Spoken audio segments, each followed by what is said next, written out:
Recession, depression, what is this event that we find ourselves in? Really, what's in a word? Well, there are sort of two reasons why the word depression is important, and I'll explain that.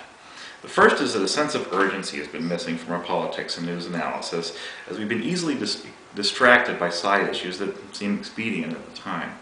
The second reason is that while a depression is an unusual event historically, it's not completely unique.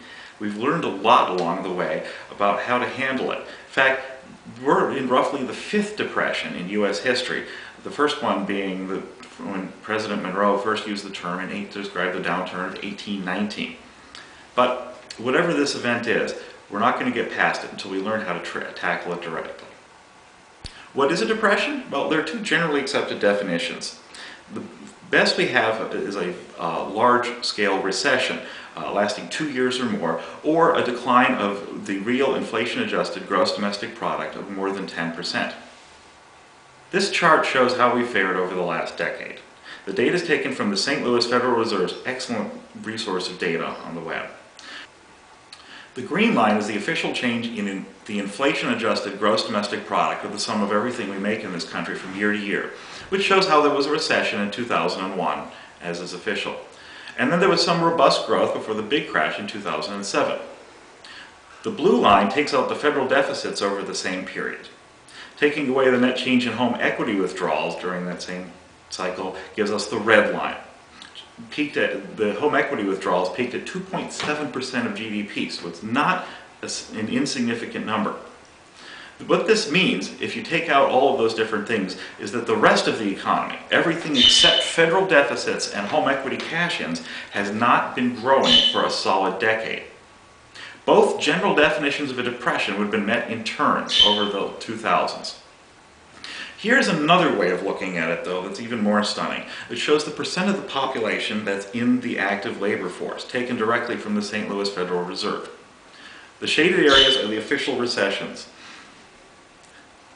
Note that peak labor force participation was 64.5% of our population, but in the last decade fell all the way to 58.5%. The first recession shows a substantial drop, but the employment as a percentage of the population continued to fall even afterwards. It scratched up a little bit before 2007, where it fell dramatically. There's another way to tell this story as well. Shown here is a graph of total debt in the economy, starting with the depression of 1893. It was a little blip over in the corner. And then in 1929, you can see how debt takes off in a very big way.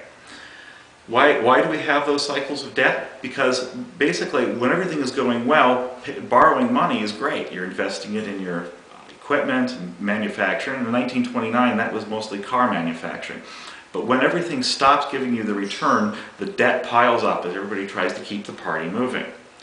Note that in 1980, we see another big uptake.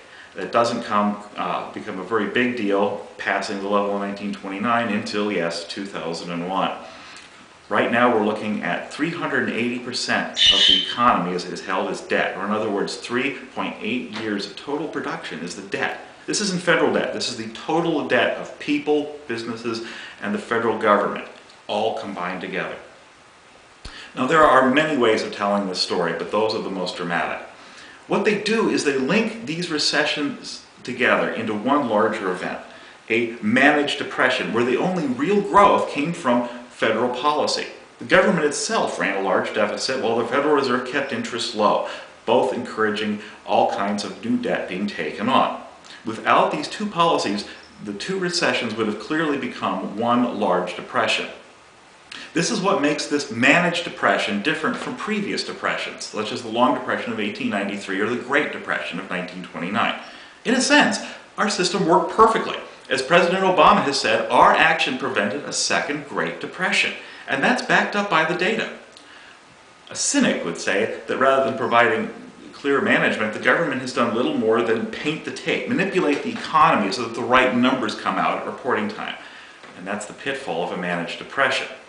If the system worked technically to prevent a depression, what's the problem? I mean, why worry about whether we call it a managed depression or a Great Recession or a banana for that matter? A democratic republic requires engagement of politics, the operating system of the government by the people. The illusion that this managed depression is under the control of those in charge has allowed us to be distracted away from the very seriousness of the problem. History shows us that an economy that emerges from a depression is very different from the one that collapsed at the start. Resources are allocated to the new realities and everything comes back to life slowly. Some of the greatest periods in U.S. history came during the restructuring that occurs after a depression. These charts show that there was a distinct change in 2001, right about the 9/11 event. With the death of Osama bin Laden, this event, it's time to focus on what really happened to our economy since that time. The managed depression should not be blamed on a particular president because the system worked more or less as it was supposed to. That means that this particular managed depression has not been like others in U.S. history. We learned something on the way. We did not make the same mistakes, but we made a different mistake. We've allowed our population to be distracted away from the seriousness of what is happening. Calling this what it really is, a managed depression, may be the first step towards getting our politics back into line with what is needed to emerge from this historic event with a new economy, possibly one that is stronger than before. Yes, we managed the money great. If it could be solved with dollars, we've been on top of it. But we left behind the greatest resource of this or any other nation, the people. Their hard work, their creativity, their imagination. That's what we have to focus on as we look at tackling this managed depression.